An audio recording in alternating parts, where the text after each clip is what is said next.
doctor. Be whoever you need to be with Vital. It really is a no-brainer that nutrition is key when it comes to managing and boosting our energy levels. And one of the key aspects of eating for sustained energy is the glycemic index concept. I know you've heard about it, but do you understand it? Andrea, help us out here. Well, glycemic index, or the GI value of a food, is specifically ascribed to carbohydrate-rich foods. And the values range from 0 to 100. High GI foods result in instant energy released into your bloodstream in the form of glucose, and low GI foods result in sustained energy release. Okay, Celynn, which would you say is better? I mean, my gut feel says slow release is always better. Absolutely correct, because if you're wanting sustained energy, the same amount of energy at 6 p.m. as you have at 6 a.m., then slower releasing or low GI foods is the way to go. And how do you determine GI value?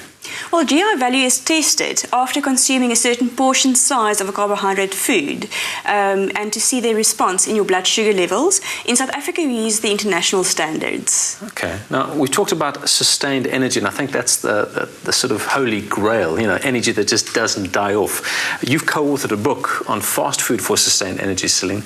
What's the secret here? It's not really a secret. A lot of it is common sense. Unfortunately, though, we're so busy and hectic that we don't really make the correct choices. And it's not that difficult to make the correct choices if you have an understanding of concepts like the glycemic index. All right, so we're getting an understanding, thanks to Andrea. There are foods on the table that, you know, most people would not know the difference between high GI and low GI. Help us out. What are the tips here? A general rule that works for most foods is ask yourself, has this food really been processed? If it hasn't, if it's in more of a natural state, chances are it's going to be slower releasing and better for you.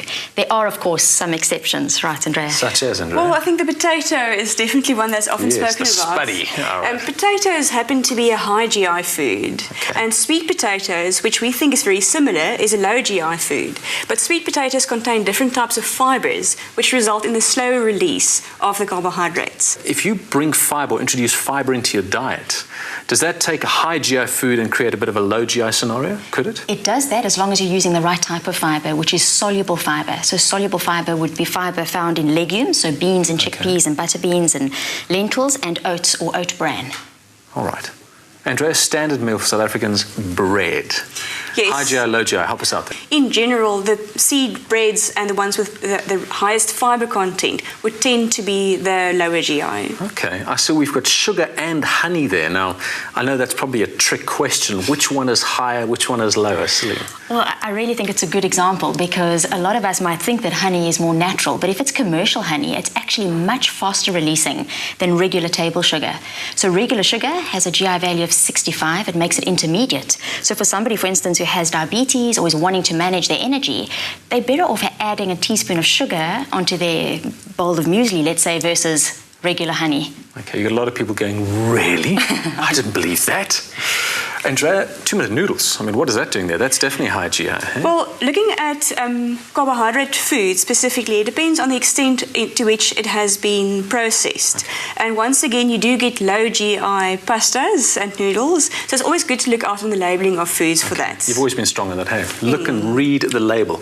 Let's move over to portion size, because I know in the book that you refer to, the South Africans, they just have far too big of portions, not so? Absolutely, and most of us are eating out at some point, perhaps even on a daily basis, and we're not aware that the portions we're being presented with are actually far more than what our bodies need. And most of us should be managing our kilojoule intake because we need to be managing our weight. Of course. So this is a classic example. You're comparing a whole bunch of slices of bread to a standard muffin that you get at a coffee store. Let's say, you go grab your skinny cappuccino along with a muffin. You're actually getting in just under 150 grams of carbohydrate, and that's what 150 grams of carbohydrate looks like, 10 slices of bread. That is frightening. And Andrea, 3 chickens, butter? I mean, what's the comparison here? You know, looking at portion sizes, a typical takeaway meal, if there's 3 pieces of chicken and a portion of chips, that's more or less the amount of fat that you would get from the chips and the chicken. So it's really important to look at portion control and be realistic and logical about it. Yeah. You guys make so much sense, you really do. Biggest sense of all is breakfast, obviously. We know that's the most important meal of the day. How would I eat a healthy breakfast? And give me a good example of what a healthy breakfast is. And I know you're going to say a smoothie, so what goes into the smoothie? Well, the ingredients of one of my favorite breakfasts, muesli, low GI specifically, fresh fruit, and yogurt, which is high in protein.